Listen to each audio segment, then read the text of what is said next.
Perdido al sur del mundo, el archipiélago que forman las Islas Malvinas fue, en 1982, testigo de una guerra impensada, en donde un país sin historial reciente en guerra enfrentaba a una de las potencias más grandes del mundo.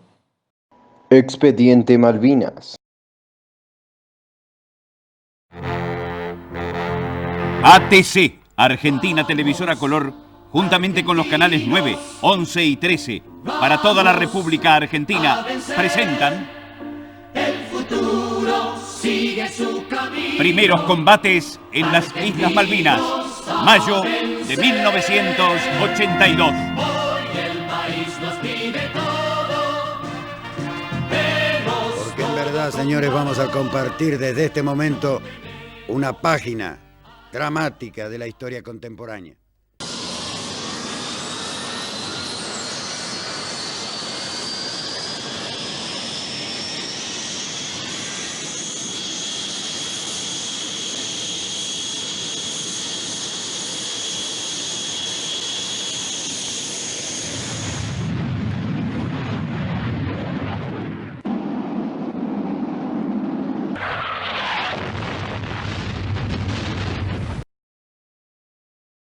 Primero que nada, buenos días.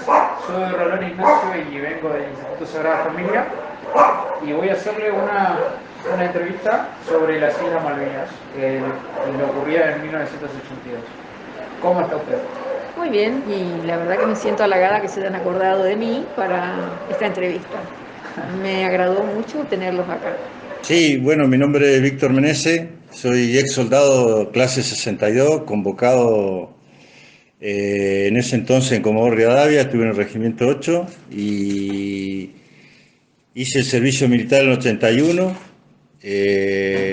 Cosa rara en esa época, se armó un destacamento y quedamos fuera con tiempo más prolongado en el servicio militar, cosa que otros años no, y ya se estaba planificando algo, no sabíamos qué.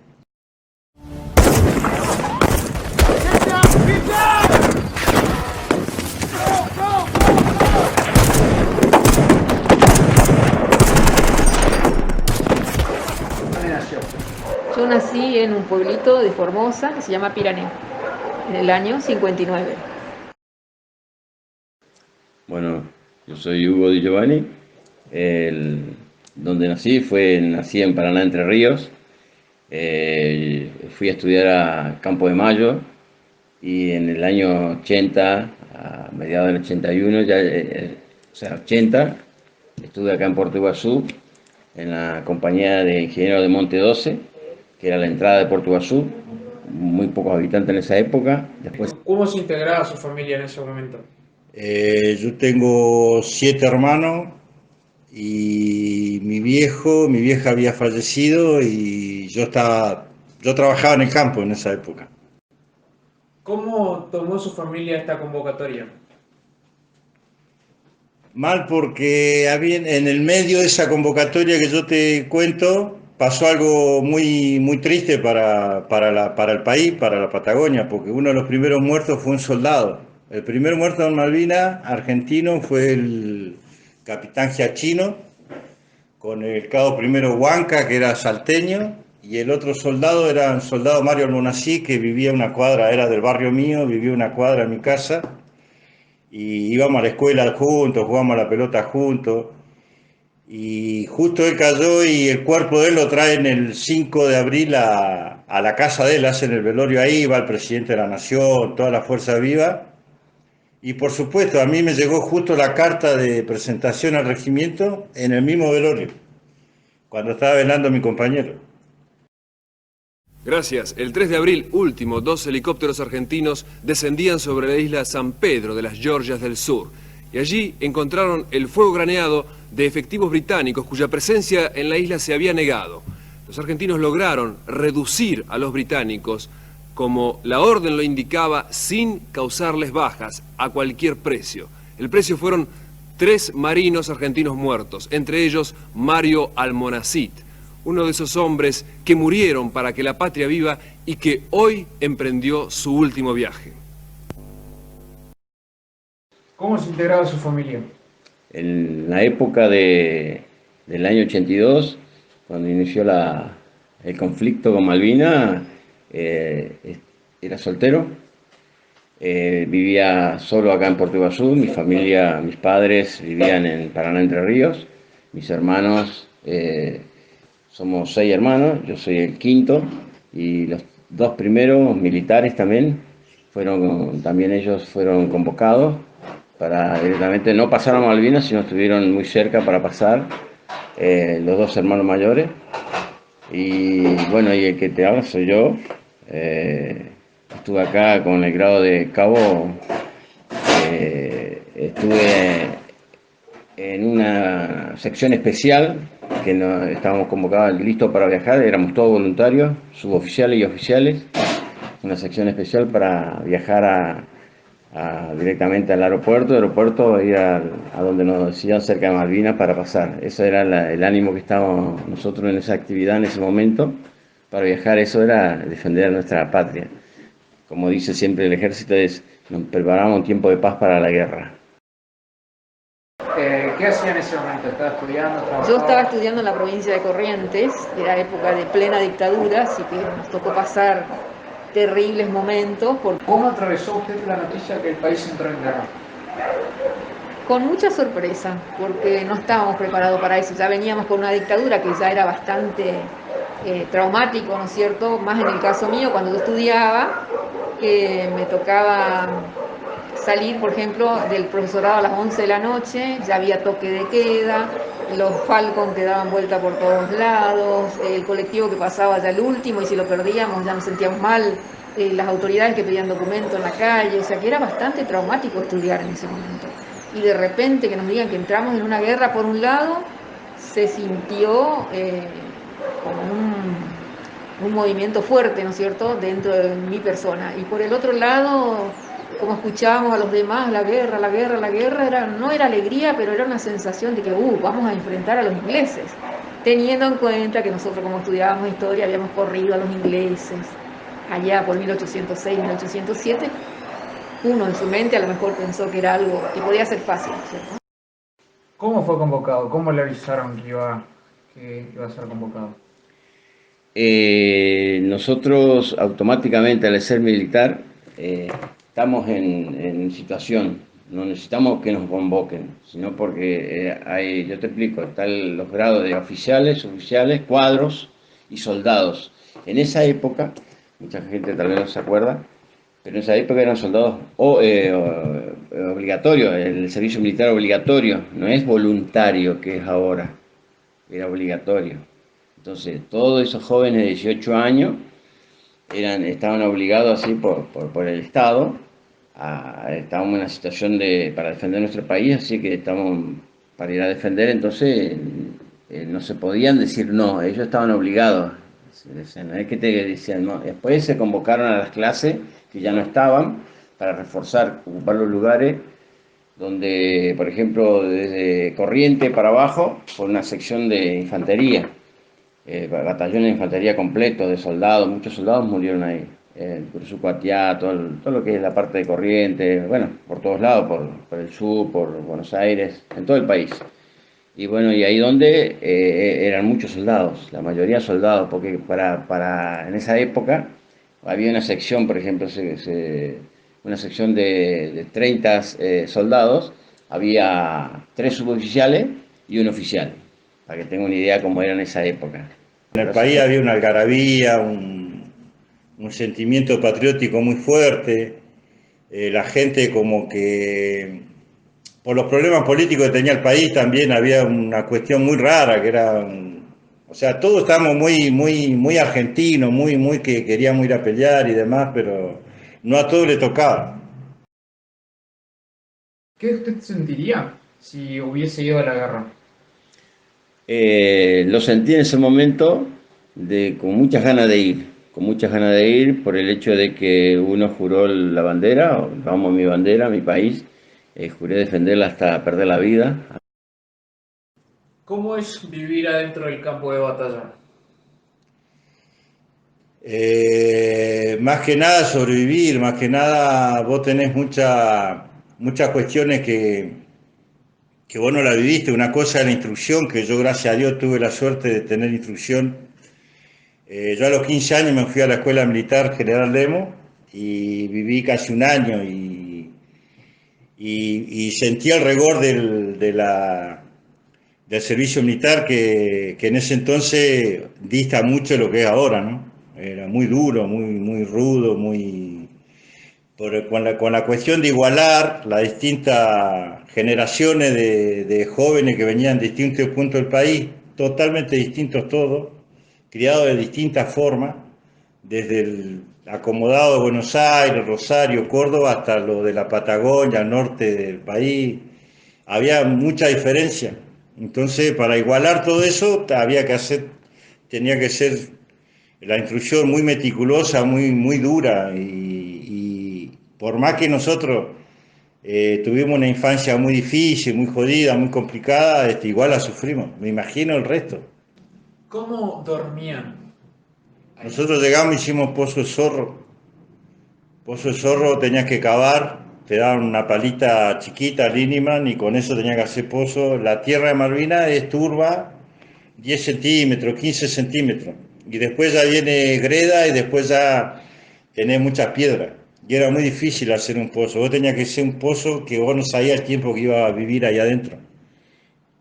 Calcularle 1,5 metros para un poquito más. Mínimo 1,5 metros tenía que tener pozo para convivir.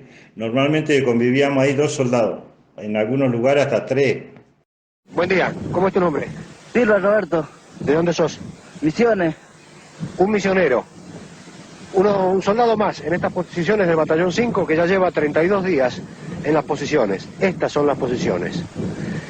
Posiciones que reciben, además del fuego naval de estas últimas noches, una constante lluvia que ha hecho que estén todas inundadas. Lo cual, ¿afecta o no afecta el ánimo? Sí, estoy contento. Siento muy bien. Mojado pero bien. Y después cada pozo de zorro, por más que estaba separado de unos metros, ponerle 30, 40 metros, 20 metros, vos tenías pozos así en todos los lugares, pero cada pozo tenía su historia, su vida, porque había gente que se manejaba de distintas formas o soportaba sobre todo lo que es el martirio psicológico de que vos no sabías cuánto tiempo va a estar, que no tenías comida, que no tenía armamento, que no tenía... Los tipos vos veías que caían las bombas y no sabías cómo responder, porque vos tenías un fusil que andaba a pena y nada más. Les daban de comer. Nosotros primero en Puerto Argentino, como estuvimos parando cerca del aeropuerto donde llegaban todas las provisiones, la pasamos de 10, porque inclusive el Colimba también era se la rebuscaba mucho y tenía la posibilidad de elegir entre las raciones que había raciones que tenían chocolate, otras hasta whisky tenían, dulce batata, todas esas cosas que en ese entonces para nosotros era una cosa espectacular. Y comíamos mucho, bien alimentados, no nos faltaba cigarrillos, todo, porque agarramos todo lo que llegaba al continente. El problema nuestro se da cuando nos sacan de ahí y nos llevan a Villa Fox, porque ahí nos llegaba la comida. Los ingleses encima, vos tenías que luchar primero porque no había comida, entonces la racionaban al mínimo, lo mínimo que vos podías dar, y encima con la agravante que los ingleses, ya sabiendo la situación cultural de la costumbre del argentino, sabía que a tal hora desayunaba, a tal hora almorzaba, y justo a esa hora bombardeaba. Así que cuando estaban repartiendo el rancho, el que agarraba el cilindro desaparecía y quedaba todo el regimiento sin comer. Nosotros, cuando yo llegué al continente, cuando volví de regreso, por lo menos habré viajado 25 kilos. El que menos bajó eso. O sea que el deterioro físico, moral, psicológico era muy duro. Sobre todo más el clima, porque vos vivías en un pozo de zorro que se te llenaba de agua y no tenía forma de salir de esa humedad, de ese problema que a muchos les generó pie de trinchera y demás. En la parte donde estuvimos nosotros, sufrimos mucho bombardeo. Nosotros estuvimos en Puerto Argentino primero hasta que vino el primer bombardeo, que fue el 1 de mayo. Un día subsiguiente siguieron los bombardeos y nosotros no teníamos lugar fijo en Puerto Argentino, tuvimos que andar deambulando por las distintas posiciones del Regimiento 25, todo eso que andaban cerca del aeropuerto de Malvinas, del BIN 5 también, porque no había mucha oposición, pues nuestro regimiento había ido a la otra isla, que era Bahía Fox. Un ruido que ahora se hace más intenso.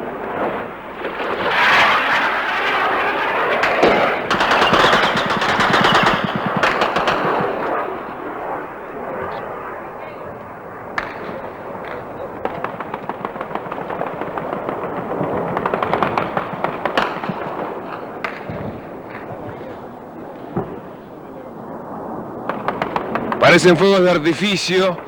Más allá se ve una humareda que se levanta en el lugar donde aproximadamente se encuentra el aeropuerto. Estaría en llamas en este momento.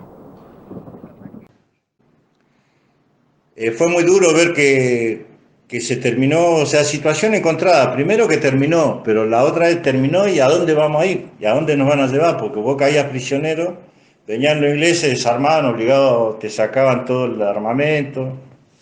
Lo peor fue cuando bajaron la bandera argentina y subieron la inglesa. Y después nos sacaron un helicóptero de la zona. Después de tanto bombardeo y demás, nos sacaron el helicóptero, era un buque de desembarco. Y lo peor es que te sacaban el helicóptero y vos de arriba veías que vos te ibas de ahí, pero ahí quedaban las cruces de los compañeros. Eso fue lo terrible. Y que vos ya se había rendido Puerto Argentino, Darwin, y nosotros quedamos últimos. Pero ya no se podía, ya se había perdido, ya no había forma de volver para atrás, ni nada por el estilo. El dolor fue terrible. Y después peor fue la inserción en la sociedad. Escuela de Suboficiales de Ezeiza. Buenas tardes.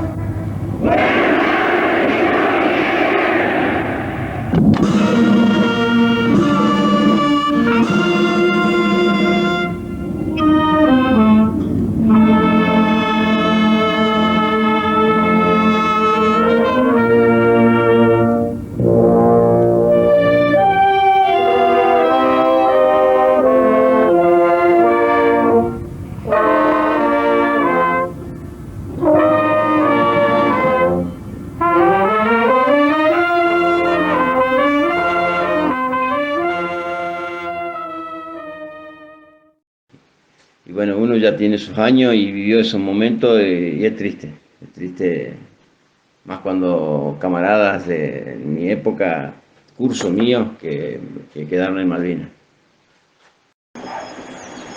¿Cómo afectó esta guerra a su vida a nivel económico o social? Económico, bueno, como por ser estudiante, o sea que estudiante más de una provincia como era Corrientes,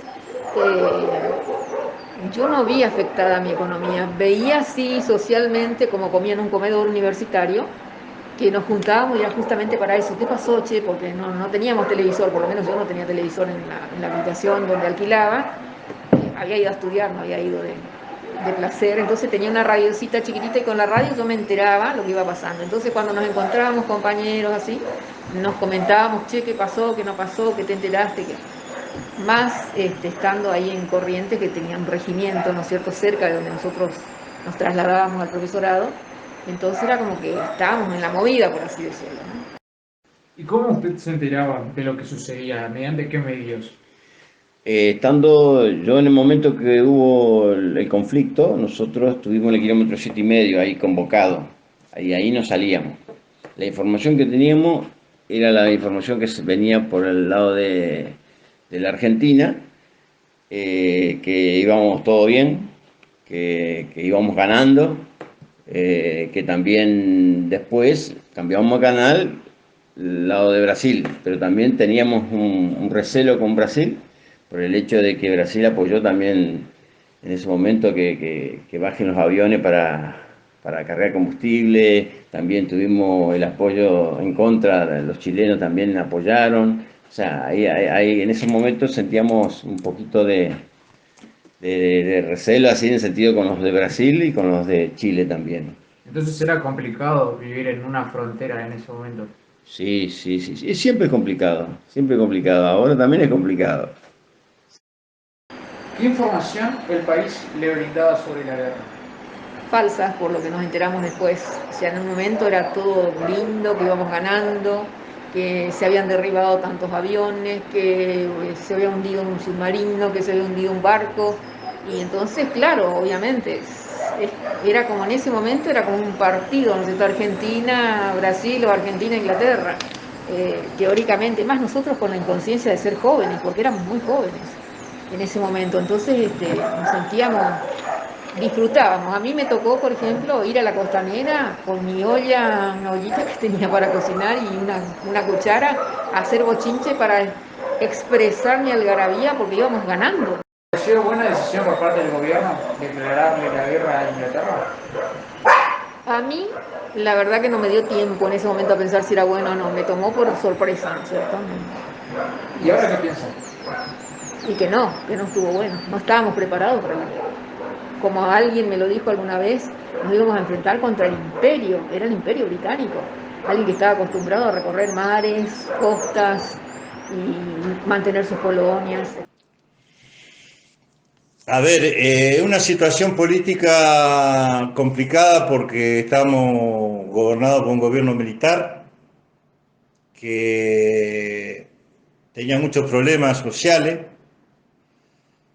políticos, la política interna todavía seguía el problema de la guerra entre civiles y militares, guerrilleros y militares que se declaró en la década del 70. Y nosotros éramos soldados que íbamos a cumplir, siempre nos enseñaron que de las guerras de la independencia, San Martín, Belgrano y todo lo demás, y como que nosotros teníamos esa cultura. O sea que, si bien éramos chicos y nos había tocado eso, mi viejo y mis hermanos hicieron el servicio militar y también nuestra familia estaba imbuida en eso. Muchos sentimientos patrióticos. Lo de Malvinas fue un despertar hacia el nacionalismo, por más que la decisión no haya sido acertada, por más que logísticamente fue mal diseñada la guerra, pero ninguna guerra es legal, ninguna guerra se hace, con todos los preparativos necesarios para ir. Te tocó y te tocó. Y nosotros hoy decimos que estamos orgullosos de haber pertenecido a una generación que combatió por la patria. A pesar de que no ha dejado mucha enseñanza con sacrificio de vida de compañeros nuestros, de gente que vimos que se jugó la vida y la defendió por muchas cuestiones que nos escapaban a nosotros. Nosotros éramos soldados y teníamos que cumplir con el deber. Con el tiempo, sí, se hablaba de que Galtieri, el presidente de facto que teníamos en ese entonces, era alcohólico. Bueno, se dijeron tantas cosas que... Pero hay otra verdad también histórica, que se cumplían los 150 años de Malvinas, de la intervención inglesa, y que si la Argentina no tomaba la decisión, pasaba a mano inglesa la isla. Después hay muchas cuestiones, conjeturas que vos podés armar desde el punto de vista político, ideológico, hasta el tema territorial. Si vos decís, si la Argentina no se decide a poblar la Patagonia, ¿para qué querer la isla si tampoco la va a poblar? Como defensor de la tierra, del territorio nacional, si no había otra medida, o sea, había que hacerla, había que tomarla, había que posesionarse, porque eso de tomar el objetivo, quedar ahí el tiempo que sea necesario, obvio que se despertó un monstruo de grande, o sea, no era cualquier país, Inglaterra, tremendo, pero igual se le hizo frente, igual se demostró la capacidad, el coraje de todos los que fueron, entre soldados para arriba, todos en general los que estuvieron. Realmente yo estoy muy orgulloso de toda esa gente, yo aprecio muchísimo a todos los que estuvieron en Malvinas y los que estuvimos en la situación, que nos fuimos, no viajamos, pero estuvimos en ese momento y yo estuve en la fuerza, así que realmente mi vocación la sigo teniendo en defensa del ejército argentino. Acá están reunidos obreros, empresarios, intelectuales, todos los órdenes de la vida nacional, en la Unión Nacional, en procura del bienestar del país y su dignidad. Que sepa el mundo, América, que un pueblo con voluntad, pueblo argentino, si quieren venir, que vengan, les presentaremos batalla. Y después tenemos otra cosa para opinar, porque por ahí muchos dicen, sí, los chicos de la guerra, y qué es eso. Y de forma despectiva y de forma como minimizando el tema, y después está la cuestión ideológica, que los que están en contra del militarismo cuestionan a los militares por haber tomado esa decisión. Nosotros decimos, después de todos los compañeros que vimos que se la jugaron, oficiales, suboficiales, soldados, despojados de toda situación ideológica, política, geopolítica y demás, fueron y enfrentaron su vida. Si hoy nosotros decimos que eso fue al cohete o eso fue en vano, no tuvo ningún valor, estamos desperdiciando o estamos le estamos sacando crédito al valor que tuvieron los soldados. Entonces, para nosotros fue una guerra, una batalla más que una guerra, porque la guerra continúa por otros medios, hoy en la diplomacia y demás. Y nosotros decimos que sí, que estamos orgullosos y lo sentimos cuando vamos a otros países, cuando, gracias a Dios, después de muchos años tuve la suerte de recorrer algunos países, y el respeto que tienen hacia la fuerza argentina, los que combatieron en Malvinas, es increíble, porque nos enfrentamos a las potencias mundiales. Estados Unidos, Inglaterra, con los vecinos que nos jugaron en contra, de Chile. Bueno, el argentino, saliendo de la Argentina, en muchos países que no nos quieren, pero hubo sí países amigos que nos apoyaron mucho, y que hoy vos vas y te pones a charlar con cualquier militar de cualquier fuerza armada de Latinoamérica y del mundo, y ellos no entienden cómo nosotros pudimos enfrentar semejante poderío militar. Para mí la Argentina no peleó sola, y nosotros la vemos desde la perspectiva de que hoy las Naciones Unidas, que es la que decide un poco, viene a ser el árbitro de todos los conflictos del mundo, la Naciones Unidas y todos los países de Latinoamérica apoyan eso. Entonces, para mí no fue una guerra en la Argentina, una guerra se transformó en una guerra continental. Tenemos la solidaridad de varios pueblos americanos que están decididos a dar batalla con los argentinos.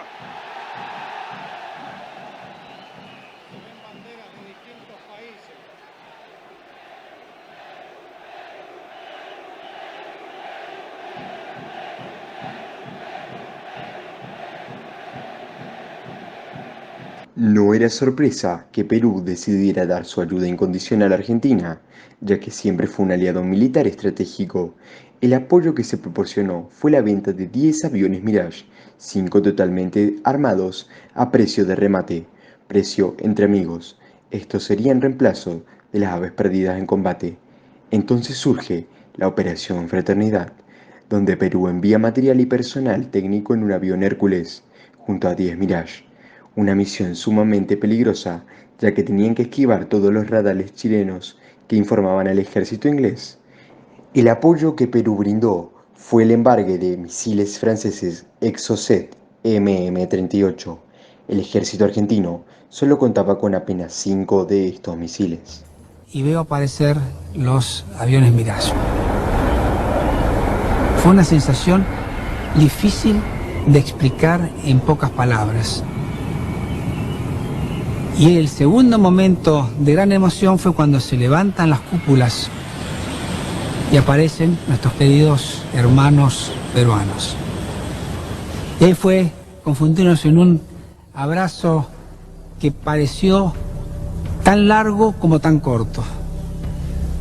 Fue un momento muy sensible para ellos, también para nosotros, de volver a reencontrarnos, recordar a unos compañeros que ya no estaban y el compromiso del por qué estábamos ahí, ¿no? Y habíamos ido para apoyarlos en un momento muy difícil para ellos. Eran pilotos que estaban en su traje de vuelo, algunos, pero que tenían las piernas enyesadas, el brazo enyesado, o los ojos muy rojos del impacto del aire al momento de inyectarse.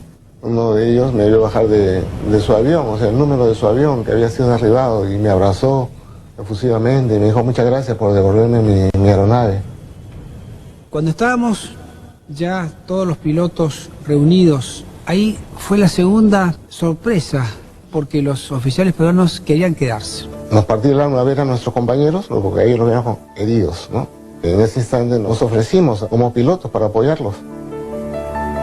El jefe de la misión de nosotros nos prohibió porque no estaba considerado esa situación, ¿no? Porque el riesgo que asumió Perú fue de que la consideraran involucrada en este conflicto, más aún sabiendo que el secretario general de las Naciones Unidas era peruano, y por eso es tan importante que destaco los esfuerzos que hizo Perú para evitar la guerra. Habrán sido 10 minutos desde que aterrizó el último avión hasta que estaban todos arriba del Hércules, junto con sus mecánicos, y se cerró la puerta y eran lágrimas que corrían por nuestros ojos hasta que despegó el avión, y de golpe estábamos con 10 aviones más, con la escarapela argentina, la matrícula argentina, y listos ya para ser enviados a las bases de operaciones en el sur argentino.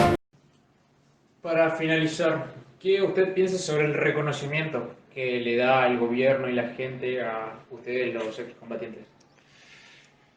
Después de tanta lucha, el reconocimiento, yo creo que a través de los años los mismos veteranos de guerra nos hemos podido constituir en centro de combatientes.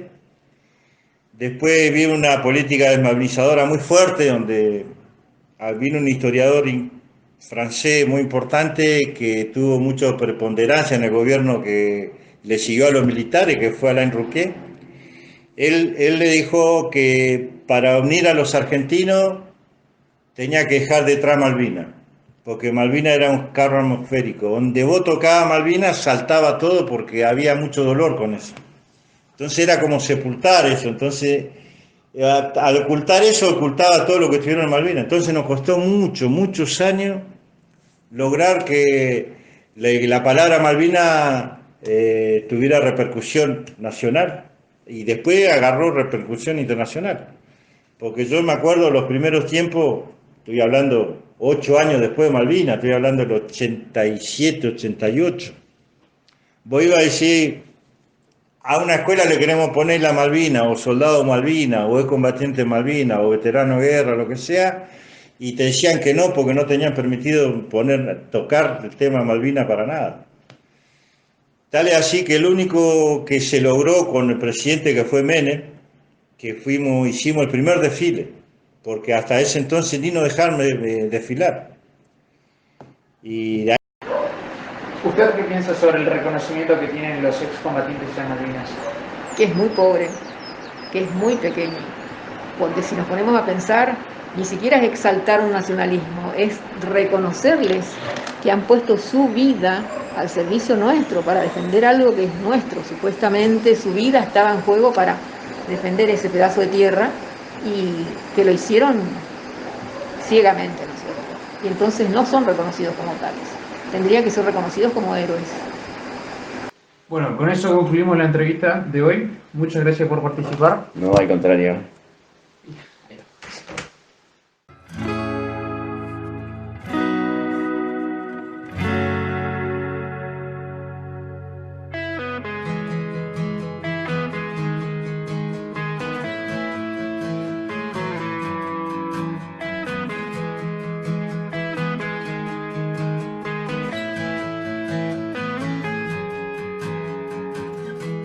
Se alejó, me estudió, si era de temer, se volvió, señaló y me aconsejó de volver por donde entramos esa vez, no pisar su jardín estando cerca de él.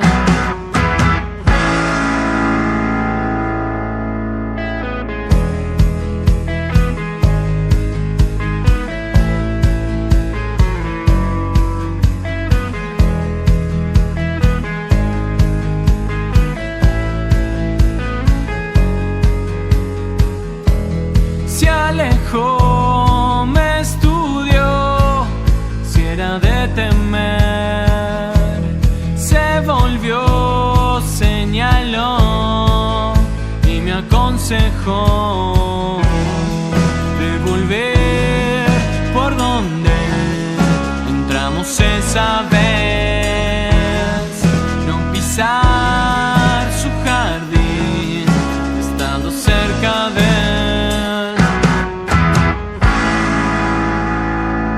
Cerraron la